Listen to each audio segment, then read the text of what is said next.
Bismillah ar-Rahman ar-Rahim. Assalamu alaikum wa rahmatullah. Dans cette vidéo, je vais vous donner 5 piliers de la foi au messager d'Allah sallallahu alayhi wa sallam. Beaucoup de gens prétendent avoir la foi au messager d'Allah sallallahu alayhi wa sallam, à croire en lui comme prophète, mais dans le fond, ils ne croient pas réellement en lui. Ou ce sont des hypocrites ou ils n'ont rien compris. Si ces 5 piliers que je vais te donner là, si un seul de ces 5 manque, mon frère, tu ne crois pas au messager d'Allah sallallahu alayhi wa sallam d'abord. Il va falloir révisionner ton cœur. Le premier pilier, il faut croire que le messager d'Allah sallallahu alayhi wa sallam, il a été envoyé à l'humanité tout entière.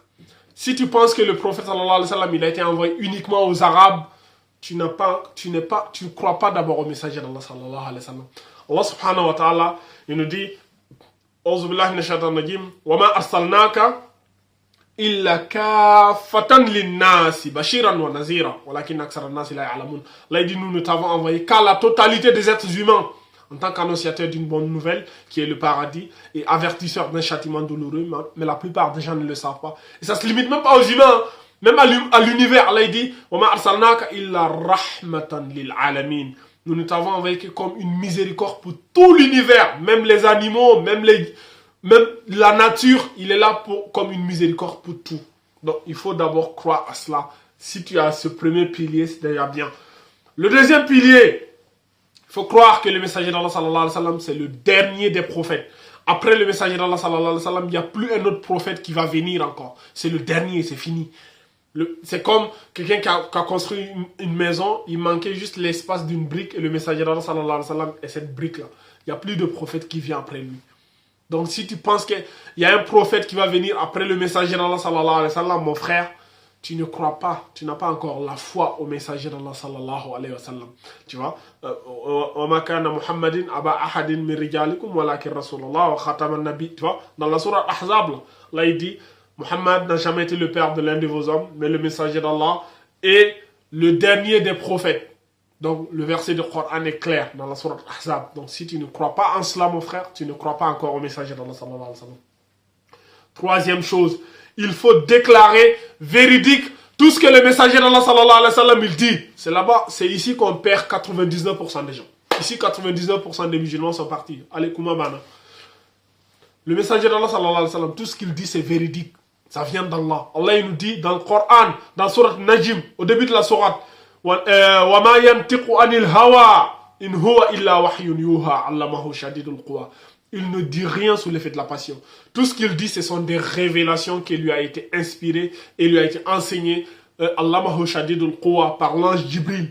Dans tout ce que le messager d'Allah dit, c'est comme si c'est Allah subhanahu wa ta'ala qui lui a révélé pour qu'il le dise. Donc, tu vas voir des musulmans aujourd'hui qui disent, moi, je m'en fous des paroles du prophète. Moi, le Coran seul me suffit. J'ai pas besoin des hadiths. Tu vois, ici, on perd beaucoup de musulmans ici. Tout ce que le messager d'Allah dit, c'est comme si c'est Allah qui lui a dit. Allah, il dit dans la sourate Najm, وَمَا يَنْتِقُ عَنِ الْهَوَىٰ. Il ne dit rien. Tout ce qu'il dit, c'est Allah qui lui dit de dire. Donc, tout ce qu'il dit, c'est des révélations. Donc, si toi, tu ne crois pas à ces révélations-là et tu prétends croire au Coran, tu vois, ça veut dire que toi, tu n'as rien compris. Donc, tu es à côté de la plaque, mon frère. Donc, il faut bien révisionner ta foi au messager d'Allah sallallahu alayhi wa sallam. Si ce pilier-là n'est pas validé, mon frère, ta foi ne te sert à rien. Tu ne crois pas encore au messager d'Allah sallallahu alayhi wa sallam. Numéro 4, il faut lui obéir. Obéir au messager d'Allah sallallahu alayhi wa sallam, obéir à ses recommandations et s'écarter des interdictions. Si le messager d'Allah ordonne une chose, tu le fais. S'il interdit, tu t'écartes. Les versets du Coran sont clairs, hein?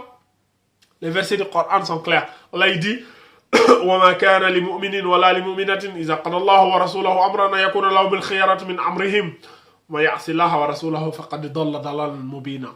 Il n'appartient pas à un croyant ou à une croyante, une fois qu'Allah et son messager ont décidé d'une chose, d'avoir encore le choix dans ta façon d'agir. Si Allah et son messager ont décidé d'une chose, tout ce que tu as à dire, c'est nous avons entendu et nous avons obéi. Si tu ne fais pas ça, وَمَن يَعْصِ اللَّهَ وَرَسُولَهُ, quiconque désobéit à Allah et à son messager, c'est égaré d'un égarement évident. Si Allah est son messager, Allah ici, ça veut dire si quelque chose a été légiféré dans le Coran. Le messager ici, ça veut dire dans ses paroles, dans ses hadiths, dans la sunna. Si tu désobéis à ces deux choses, tu t'es égaré d'un égarement évident. Les versets du Coran sont clairs, limpides, sans ambiguïté. Allah dit لَقَدْ كَانَ لَكُمْ فِي رَسُولِ اللَّهِ أُسْوَةٌ حَسَنَةٌ. Vous avez dans le messager d'Allah un excellent exemple à suivre. لِمَنْ كَانَ يَرْجُو اللَّهَ وَالْيَوْمَ الْآخِرَ وَذَكَرَ اللَّهَ كَثِيرًا. Pour quiconque désire Allah et le jour du jugement dernier et qui se rappelle souvent d'Allah. Et le dernier pilier ici, le cinquième, et ici aussi il manque beaucoup de gens, c'est aimer le messager d'Allah sallallahu alayhi wa sallam plus que tout.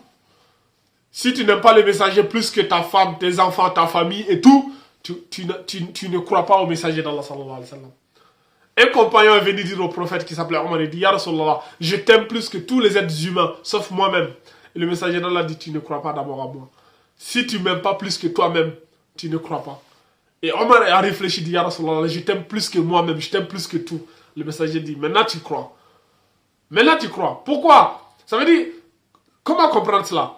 Si tu t'aimes plus que le messager, si le messager d'Allah interdit une chose, et que toi, ta passion aime cette chose, et tu vas dire non c'est faux, le messager d'Allah n'a pas interdit cela, ou je ne vais pas obéir à la parole du prophète, parce que tu t'aimes plus que le prophète. Donc aimer le prophète plus que toi, ça veut dire que tu passes les ordres et les recommandations du prophète au-dessus de tes passions, de tes plaisirs. Si le messager d'Allah dit ça, c'est interdit, et que toi, ton âme aime ça, tu te dis, puisque le messager a interdit, j'aime le prophète plus que moi-même, je m'abstiens. Dans la sourate Ahzab aussi, le verset est clair, hein? Le verset est clair. Allah subhanahu wa ta'ala, il nous dit, An-nabiyyu awla bil mu'minina min anfusihim. Le prophète, il est préférable, il est plus aimé aux croyants que eux-mêmes. Ils aiment le prophète plus que eux-mêmes. Ils sont prêts à tout, même sacrifier leur vie pour le prophète. An-nabiyyu awla bil mu'minina min anfusihim. Si tu n'as pas atteint ce stade-là, mon frère, c'est que ta foi au prophète, faut révisionner ça. Donc, voici les 5 piliers ici que je vous ai énumérés ici. Bien sûr, on peut en citer d'autres si vous voulez. Il y a plein d'autres choses qu'on peut, mais je voulais me limiter à ces 5-là, Inch'Allah ta'ala. Donc, partagez-les au maximum de personnes que vous pouvez. Hadha wa alam. Wallahu azza wa jal a'la wa a'lam. Subhanakallahumma bihamdik. Ashhadu an la ilaha illa anta astaghfiruka wa atubu ilayk. Wa akhiru da'wana alhamdulillahi rabbil alamin.